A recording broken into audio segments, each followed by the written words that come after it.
کہتے ہیں اللہ کچھ لوگوں کو دنیا میں جیتا جاگتا سبق بنا دیتا ہے تاکہ باقی لوگ اپنی زندگی بدل سکیں۔ یہ کہانی ہے ایک ایسے نوجوان کی جس کا نام تھا سلیمان۔ سلیمان بظاہر ایک عام سا لڑکا تھا، لیکن اس کے دل میں ایک بہت بڑا بوجھ تھا، وہ گناہ جو کسی کو معلوم نہ تھا۔ سلمان نماز بھی پڑھتا اور روزے بھی رکھتا، لوگ اسے نیک سمجھتے تھے، لیکن اس کے دل کے اندر ایک ایسا گناہ تھا جسے وہ خود بھی اپنے سامنے ماننے سے ڈرتا تھا۔ وہ راتوں کو اکیلا بیٹھ کر روتا اور اللہ سے کہتا، یا اللہ میں کمزور ہوں، مجھ سے یہ گناہ چھوٹتا نہیں۔ کہیں بار توبہ کرتا، کہیں بار ٹوٹ جاتی، اور ہر بار شیطان اسے کہتا اب بہت دیر ہو چکی ہے، اللہ تجھے معاف نہیں کرے گا۔ وہ رات جب سب کچھ بدل گیا۔ ایک رات سلیمان شدید بیمار پڑ گیا، بخار، سانس کی تکلیف، جسم بے جان، گھر والے پریشان ہو گئے اور اسے فوراً اسپتال لے جایا گیا۔ ڈاکٹرز نے دیکھا اور آہستہ سے کہا حالت بہت نازک ہے۔ یہ الفاظ سن کر سلیمان کے دل میں موت کا خوف اتر آیا۔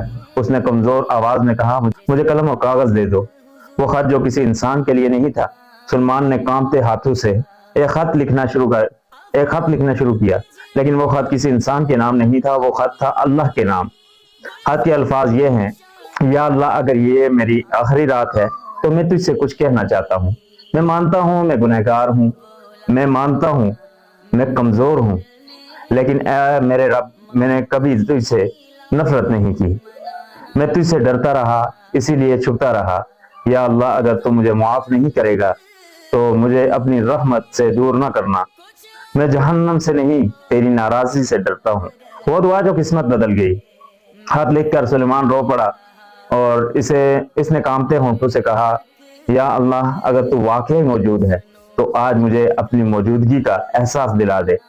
اس لمحے اس کے دل میں ایسی عجیب سی سکون کی لہر اٹھی جیسے کسی نے سینے پر ہاتھ رکھ دیا ہو اور آنکھوں سے آنسو جاری تھے، لیکن دل ہلکا ہو چکا تھا اور وہ بے ہوش ہو گیا۔ وہ معجزہ جس نے سب کو ہلا کے رکھ دیا۔ جب سلمان کو ہوش آیا تو وہ ICU میں تھا۔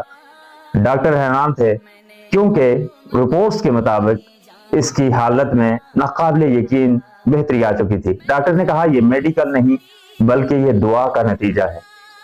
وہ تبدیلی جو ہمیشہ کے لیے ہو گئی۔ سلمان نے وہ خط اپنے پاس سنبھال کر رکھ لیا اور اپنی زندگی میں مکمل بدل ڈالی۔ نماز صرف عادت نہیں ضرورت بن گئی، توبہ صرف لفظ نہیں زندگی بن گئی۔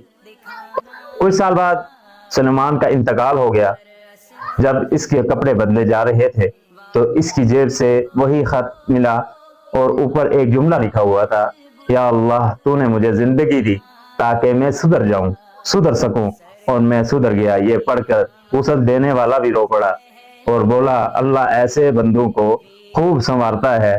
اگر تم گنہگار ہو تو سمجھ لو تم ابھی زندہ ہو، اور جب تک تم سانس لے رہے ہو اللہ کی رحمت کا دروازہ کھلا ہوا ہے۔ توبہ میں دیر ہو سکتی ہے، انکار میں نہیں۔